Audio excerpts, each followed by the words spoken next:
ஸ்ரீமதே ராமானுஜாய நமஹ. சுவாமி திருவிழாஞ்சோலை பிள்ளையுடைய திருநட்சத்திரம் ஐப்பசி மாசம் புரட்டாதி நட்சத்திரம்.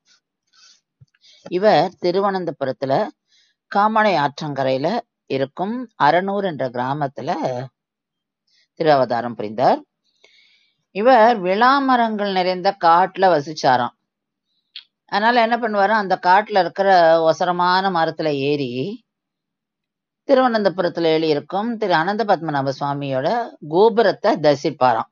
அதனாலதான் இவருக்கு திரு விளாஞ்சோலை பிள்ளை அப்படின்ற பெயர்.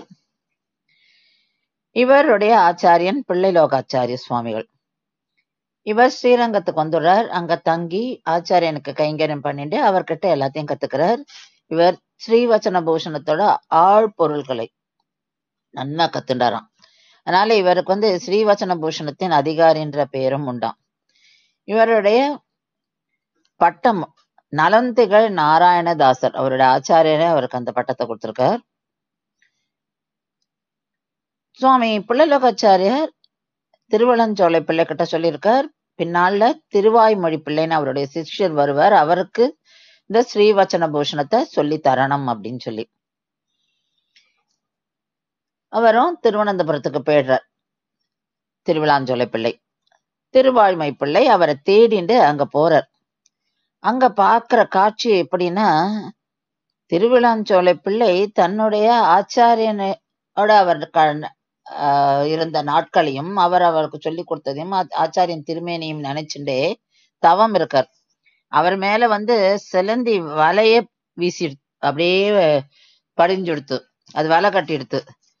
இவர் திருவாய்மொழிகளை பார்த்துட்டு அந்த வலையெல்லாம் எடுத்துட்டு, அதாவது அவர் கூப்பிடுறார், வெறும் குரல் கொடுக்கிறார். அதுக்கப்புறம் அந்த வலையெல்லாம் எடுக்கிறார். அப்ப இவர் தான் யாருக்காக இத்தனை நாள் காத்திருந்தாரோ, யாருக்காக ஸ்ரீவச்சன பூஷணம் சொல்லிக் கொடுக்க காத்திருந்தாரோ ஆச்சாரியன் சொல்படி, அவரையே பார்த்த உடனே ரொம்ப உகந்து போறார். அதுக்கப்புறம் அவருக்கு ஸ்ரீவச்சன பூஷணத்தையும் சொல்லித்தரார். அதோட ஸ்ரீவச்சன பூஷணத்தோட சாரமான சப்தகாதையும் அவருக்கு சொல்லித்தரார். விளாஞ்சோலை பிள்ளை அழகிய மணவாள பெருமாள் நாயனாரிடம் ஈடு, ஸ்ரீபாஷ்யம், ரகசிய கிரந்தங்களும் கத்துருக்கார். இப்படி இருக்கச்சு ஒரு நாள் திருவனந்தபுரத்துல ஸ்ரீ அனந்த பத்மநாப கோவில்ல நடக்கிறது என்னன்னா, அங்க உள்ள நம்பூதிரிகள் பெருமாளுக்கு பண்ணிட்டு இருக்கா. அப்போ கிழக்கு வாசல்ல அந்த துவஜஸ்தம்பத்தை நான் சேவிச்சுட்டு, அதுக்கப்புறம் நரசிம்மரை சேவிச்சுட்டு, கர்ப்பகிரகத்தின் வடக்கு வாசல் வழியா ஏறி உரைகள் மண்டபத்துல, அதுல அந்த 3 வாசல்கள் இருக்கும், நம்ம அது வழியாதான் பெருமாளை சேவிக்க முடியும். அதுல திருவடி வாசல் வழியா இவர் திருவிழாஞ்சோலை பிள்ளை இருக்காராங்க. ஏன்னா திருவிழாஞ்சோலை பிள்ளை அந்த காலத்துல உள்ளே வர முடியாதபடி ஒரு கட்டுப்பாடு இருந்தது. அதனால இவளுக்கு இவரை இங்க பார்த்த உடனே நம்பூதிரிகள் எல்லாம் ஒரே, இவர் எப்படி இங்க வந்தார் அப்படின்ற மாதிரி என்ன பண்றா, உடனே கதவை சாத்தி விடுறா.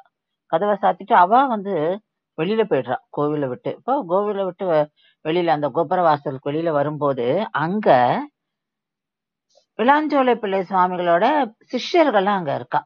அப்ப அவ கேக்குறா அந்த நம்பூதிரிகள்கிட்ட, இந்த மாதிரி திருவிழாஞ்சோலை பிள்ளை பரமபதிஷ்டர், அவருக்கு பெருமாளுக்கு சாத்தின திருவரி பரிவட்டமும் பூ மாலையும் கொடுங்கோ, அவருக்கு நாங்க சாத்தணும் அப்படின்னு சொல்றார்.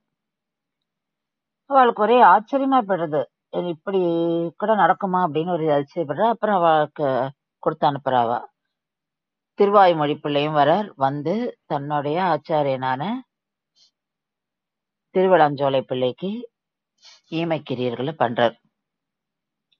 ஆச்சாரிய நிஷ்டைக்கும் ஆச்சாரிய பக்திக்கும் பேர் போன்னு வணங்கி நமக்கு இன்னைக்கு எப்படி நம்ம ஆச்சாரியனுக்கு சேவை பண்ணணும்ன்றத சொல்லி கொடுத்துட்டு போயிருக்கார்.